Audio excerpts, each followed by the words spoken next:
Ok, bonsoir à tous et à toutes, le grand maître depuis donc la France.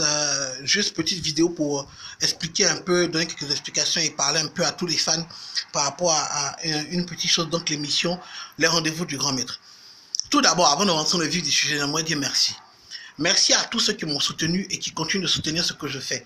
Merci à tous ceux qui kiffent ce que je fais, qui voient l'initiative qui est prise pour que les choses avancent et pour les artistes et pour la culture africaine et pour le showbiz africain. Merci à tous ceux qui suivent et qui kiffent et qui recommandent. Merci à tous ceux qui continuent de s'abonner à ma page et continuent de me suivre depuis 2009, 2008, 2009, depuis qu'on a commencé Facebook et qui savent vraiment ce que, you know, whoever knows know what to know, you know what I mean? Donc, merci à tous ces gars-là. Maintenant, j'aimerais juste dire 2-3 choses sur le rendez-vous du grand maître. La première des choses, je vois toutes les critiques, mais vous devez comprendre une chose, c'est pas une interview que je suis en train de faire. Je mets l'interview de, mais c'est pas l'interview que je suis en train de faire. C'est Farah qui est venu copier, qui fait interview. Pas moi. Moi, je ne fais pas d'interview. Vous pouvez prendre ça comme une interview, mais c'est pas une interview, c'est une causerie. Et pourquoi c'est une causerie? C'est fait exprès. Quand je viens, je parle à l'artiste comme tu aurais parlé à l'artiste, comme quelqu'un qui est assis, qui aurait l'artiste, aurait parlé à l'artiste. Parce que je veux vous mettre dans l'ambiance, que vous pensiez que vraiment le gars est vraiment à cœur ouvert, vous connaissez son histoire, racontée par lui-même. Je ne veux pas de termes techniques où le gars qui vient parler politiquement correct pour que parce que c'est un artiste, il doit avoir une certaine image devant la caméra. Non, je veux que le gars se laisse aller. Je veux qu'il parle comme s'il entendait parler à son ami et que tu te sentes comme ça. Donc c'est une causerie. Et je fais tout pour que ça devienne une causerie. C'est-à-dire quand le gars est devant moi, j'argumente ce qu'il dit pour qu'il se sente à l'aise. Même quand il va aller plus rapidement, je le ramène pour qu'on aille lentement. Tout ça, c'est pour vous. Pour que vous puissiez comprendre l'histoire. La raison pour laquelle c'est comme ça, c'est parce que aucun artiste en Afrique. Vous pouvez remarquer, les gens habillés ne réfléchissent pas beaucoup. Hein. Voilà, ils font ce qu'on a toujours fait. Voilà. Et après, quand quelqu'un sort quelque chose de nouveau, ils viennent copier. Bon, on parle de Farah. Mais bon, bref. Chose que j'apprécie aussi, et moi je ne fais pas de clash par rapport à ça, d'ailleurs même je kiffe. Mais ce que j'essaie de dire, c'est quoi? Il n'y a pas de biographie des artistes. Imaginez-vous tous ces artistes qui sont décédés. Si vous aviez une biographie d'eux, s'il y avait un documentaire sur eux, il n'y a aucun documentaire sur un artiste en Côte d'Ivoire. Aucun. Quand ils font un documentaire, ils font un documentaire sur le coupé décalé, mais sur Zouglou en général. Il n'y a aucun documentaire sur Passako, il n'y a aucun documentaire sur quelqu'un d'autre. Non, aujourd'hui, je touche du bois. Si un homme est la part, vous n'aurez que l'histoire qu'on vous a offerte. Ou bien l'histoire racontée par un de ses amis. Et chacun sait en Côte d'Ivoire que tout le monde a sa manière de raconter l'histoire. Chacun dit des choses pour se faire un nom. Mais personne n'a de biographie, de documentaire. Ça, c'est ce que j'ai remarqué depuis les États-Unis. Et ce que j'essaie de faire aussi, c'est qu'on prend tout ce qui est américain pour amener en Côte d'Ivoire, pour africaniser un peu la chose et puis rendre ça plus beau. Parce qu'on peut le faire. C'est juste que personne ne veut le faire. Tu vois? Et donc, l'idée m'avait été soumise par ma manager, donc Olympie, au Canada, que je remercie. Et Dieu merci, quand je suis arrivé avec l'émission à CNews, c'est M. Olivier de Pékin, ancien directeur de la radio CNews, qui a modifié ça pour moi bien, qui m'a guidé un peu sur la manière de faire. Un peu la trouve, c'était trop intéressant, trop chic, et puis on a continué l'émission. Vous voyez? Donc on a invité, tout ce que vous voyez là, la plupart sont mes amis. Que j'ai invité d'abord pour que l'émission se passe. Tonton Zéla, le vieux père David Terreau, Pat Sako, tous ces gars qui sont venus au début sont des amis. Ce sont des gens, des amis, des gens qu'on côtoie, des tontons, des tantis, des gens qu'on côtoie très bien, qu'on a voulu inviter. Après, moi-même, je me suis dit, il faut diversifier un peu.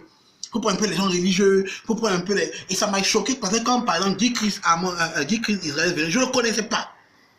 Le gars était super cool, quand je l'ai appelé super cool, il m'a dit, j'arrive. Je ne le connais pas. Il est venu, il était à l'heure, il était ponctuel à arriver, et je ne savais pas ce qu'il allait raconter. Quand j'ai écouté moi-même son histoire, j'étais choqué, je me suis dit, mais dis donc, je me casse la tête à aller voir les gars de couper des calés au Zouglou, les gars de la région aussi ont un témoignage, et puis ça ne ressemble pas à un témoignage de l'église qui est typique, d'une manière atypique, là. Le gars peut être cool aussi. Il était super cool. Cynthia Zeli est venue pareil. Son histoire était encore plus traumatisante que je l'avais imaginé. Tellement il y a eu de bons retours, tellement les gens critiquaient, après d'autres personnes même l'ont appelé, elles pour dire, ah je sais pas, c'est comme ça que tu te sentais. Il est encore revenu vers moi pour me dire merci. Tranquille, ton émission là trop tué. Quand mes parents m'appellent, mon ex-mari m'appelle, tu comprends, donc, pour me dire, hi, donc comment ça tu te sentais, tout ça là, allez regarder, moi je vous recommande d'aller regarder. Je ne fais jamais quelque chose que moi-même je n'aime pas. C'est ma politique qui est là. Ce que je sais que je ne vais pas acheter, je ne cherche pas à aller le vendre. Parce que si je cherche à aller le vendre, ça veut dire que je ne saurais même pas comment expliquer à l'acheteur, parce que moi-même, je n'ai pas envie d'acheter. Donc, quand je fais une émission, je regarde au montage, je regarde le montage. Et puis, je suis fan. Comme je suis fan de l'histoire, je rigole moi seul. C'est comme si j'étais même pas là quand j'enregistrais cette émission-là. Croyez-moi, il y a des émissions même qui sont perdues. Il y a des émissions qu'on a tournées même qui sont perdues, qu'on a rappelé les personnes venir refaire l'émission. Tu vois, mon disque dur même, tellement il y a mis des trucs de disque dur, c'est gâté, je cherche à les réparer, il y a tellement. Il y a Chala là-haut, il y a Zota, que tout ça il faut que je retrouve dans mon disque dur. Il y a l'autre là, l'humoriste en cas de cas. Oh, lui aussi son histoire est tuage. Il y a des gens que j'ai pris que vous n'avez pas encore vu qui arrivent bientôt. Et donc, s'il y a Eloge First Magazine, les gars de Zouglou Makers, j'ai fait le montage. Woody Premier, très inspirant. Franchement, il y a des gens, quand tu les vois, quand tu les parles, tu les côtoies, tu n'as même pas idée de leur expérience. Aujourd'hui, je regrette si j'avais pris Daisy Champion. Alors que, deuxièmement, c'est loupé. Et je lui ai dit, je vais te prendre à mon émission. Et puis à chaque fois, je l'oubliais dans ma liste. Si j'avais pris, imaginez un peu l'histoire de lui-même, sa vie. Vous voyez un peu ce que ça fait. Tous ceux qui sont partis, Almighty, Papa Sonson Cognan, Roche B. Vous voyez? Et ça m'a inspiré à aller prendre des anciens. C'est comme ça que je voulais appeler Néan Kabé. Et puis on m'a dit, ah, mais Néan a un problème. Et puis elle est venue en même temps. Elle était super gentille. Baïs Pinto. Papa était super gentil. Vous ne connaissez pas encore l'histoire de Luxon Pado. J'étais choqué. Si je suis allé le filmer, j'étais super choqué. On n'a pas encore filmé, on n'a pas encore fini. Il y a tellement de choses qui arrivent. En même temps, il y a des artistes qui ne viennent pas. Parce qu'eux, ils ne se rendent pas compte de ce que ça leur apporte, en fait. C'est même pas la visibilité parce que ce n'est pas une émission typique. Et celui qui a compris ça, c'était Soumbil. Quand il est venu, il m'a dit, Francky, je croyais que c'était une émission. Il voulait rejeter, reporter l'émission et puis faire un autre jour. Quand il a compris le concept, il a dit, lui, là, immédiatement, il a dit, non, faisons ça aujourd'hui, je suis là, j'attends.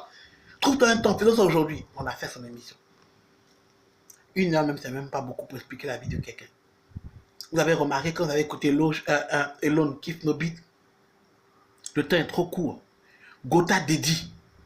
Quand vous écoutez Gotha Dedi, il y a des gens que, je vous dis, il y a des gens que j'ai invités, donc je me suis dit, bon, on va juste faire du remplissage, c'est-à-dire qu'ils prennent les gens là, pour les mettre dedans, puis ils viennent te raconter leur histoire, et puis tu vois que, oh my God, c'est lui là que les gens vont regarder beaucoup.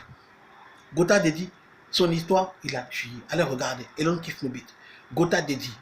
Je vous recommande d'aller regarder Jules Beko, qui a été posté il n'y a pas longtemps. L'inspiration, c'est-à-dire que l'expérience qu'ils ont eue là, ça t'inspire.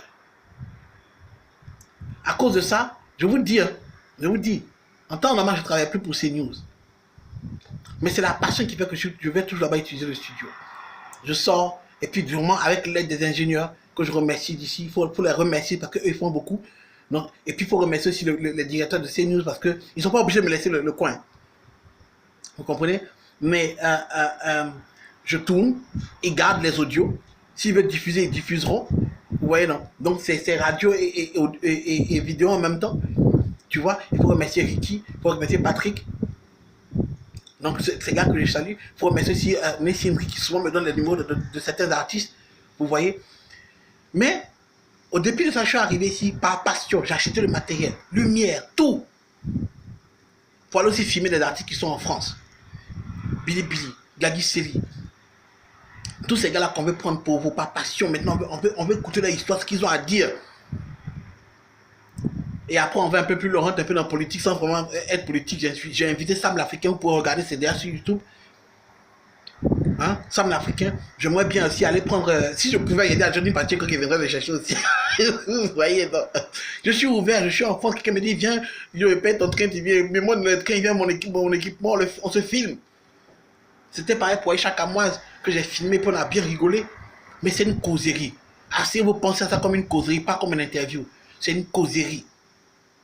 Rentrer dans la vie de la star, rigoler. Je suis en France pour prendre aussi des artistes français qui sont ici. Là, j'ai appelé LS, qui est un pote aussi de Aphrodisia qui est cool. Tu vois, j'ai appelé tous les gars de Bana C4, tous ces gars-là. Tu vois, c'est une émission super bien. C'est parce que l'Afrique même, l'Afrique et que les gens ne soutiennent pas. Sinon, en temps normal, là, on devait être sur télé, on devait être partout. Parce que ça mérite vraiment d'être soutenu. Mais je le fais avec mes propres moyens. Je voyage moi seul. Je prends mes caméras moi seul. Micro tout seul. Je fais ça tout seul. À part en radio, je suis aidé par Ricky et puis Patrick, qui n'ont pas besoin de prendre leur temps pour être là. Donc, juste pour vous dire que je remercie tous ceux qui soutiennent. Bien que bientôt, je ne pourrai plus continuer de le faire parce que je retourne aux États-Unis. Donc, je ne pourrai plus continuer vraiment de le faire pour l'Afrique.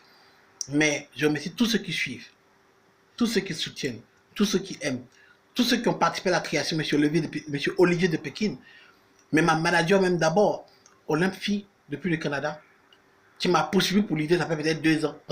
Faut reconnaître, tu vois, non. Et je remercie même la radio qui ne voulait pas me prendre au début. Ils ne savaient pas ce qu'il allait faire. Mais pourtant, quand on a commencé, toutes ces radios ont repris nos émissions. Marcos était interdit des radios et de télé. Dès qu'on a fini, d'autres radios partent les chercher. Dès qu'on a tué le buzz, ils vont les chercher. Pas à cause de copier même la vidéo pour poster. On dit Fafa a été créé. Au point où vous ne savez même pas que Fafa, l'idée ne vient pas de lui. Tu vois, toutes les radios que je suis allé voir, qui n'ont pas voulu me prendre, qui ont voulu me faire tourner un peu, il y en a qui ont voulu payer, quoi. Franchement, si vous savez ce qu'on paye à la radio, vous êtes ému. Si vous saviez ce qu'on paye dans la radio, vous êtes ému. Donc, merci à tous ces gars-là. Merci à tous. Je ne vais pas rentrer dans le détail. Pour ceux qui pensent qu'il fait clash au radio, là. Il ne fait pas clash à quelqu'un. Merci à tous ces gars. Merci même à Radio Jam qui voulait me prendre même. Voilà. Donc, on a discuté un peu. Donc, merci à tous aussi. Merci à Don Mike de Radio Jam. Merci à tous les gars. Merci de continuer de suivre. Abonnez-vous. Invitez les gars à s'abonner. Partagez les vidéos. Invitez les gars à s'abonner. Partagez, partagez, partagez. Et si vous êtes artiste que vous regardez cela, je suis quelque part vers la France, vers les États-Unis, vers la Côte d'Ivoire, si tu vois que je suis là, écris-moi. Tu es dans ma liste. C'est éternel YouTube. Et ça restera pour toujours. Qui sait ce qu'on va en faire demain? Qui sait? Mais l'histoire racontée par toi, pas par quelqu'un d'autre. Et les gens kiffent. On le fait de manière drôle. Rappelez-vous, tu es seul. Ça, c'est Charles Alao qui dit dans son émission. Charles Alao l'a dit. Tu es unique. Ce que tu fais là, personne ne peut copier. Ils peuvent essayer, mais il y a quelque chose que toi seul là, tu sais comment tu fais et puis c'est chic. Et c'est toi seul qui peux faire ça. Parce que Dieu a dessiné chacun d'une manière unique, spéciale. Un design, un modèle vraiment unique que d'autres personnes n'ont pas. Donc voilà, l'émission est l'émission. Je vous encourage à aller regarder Fafa aussi. Et puis regarder aussi le mien. Et puis après, il y a les artistes qu'on a invités qui ne veulent pas venir. Il y en a qui tournent. Je vous remercie aussi. Voilà. Il y en a qui ont peur de venir ici parce qu'il y a des questions aussi. Il y a des gens qui viennent, il y a des questions, on est obligé de leur poser, ben, ça fait partie de leur vie. Eux aussi ne peuvent pas venir. Je vous remercie. Il y en a qui m'ont écrit, puis ils viennent. Bah! Ali Sadeda, il était merci. Et puis, les gens qui étaient en clash avec moi, qui sont quand même venus, que je dois remercier, Bamba Misara, l'homme Saga. Voilà quoi. Qui sont quand même venus, et puis aujourd'hui on est potes. Et puis il y a Foy. Donc je vous remercie. Et puis que Dieu vous garde. Malheureusement, il y a certains qui sont perdus. Certaines vidéos sont perdues. Comme Jennifer, déjà c'est quoi ça encore? On devait reprendre, on n'a pas pu le reprendre. Franchement, je fais de mon mieux. Je fais de mon mieux. Mais merci beaucoup à tous et à toutes. Merci à tous les artistes qui ont accepté de venir, qui sont venus magnifiques. Jouer, la famille des humoristes, la famille des Zouglou. Tous ces gars-là, merci à tous et à toutes. Et puis bon, continuez de liker l'émission et de vous abonner. Allez, bref.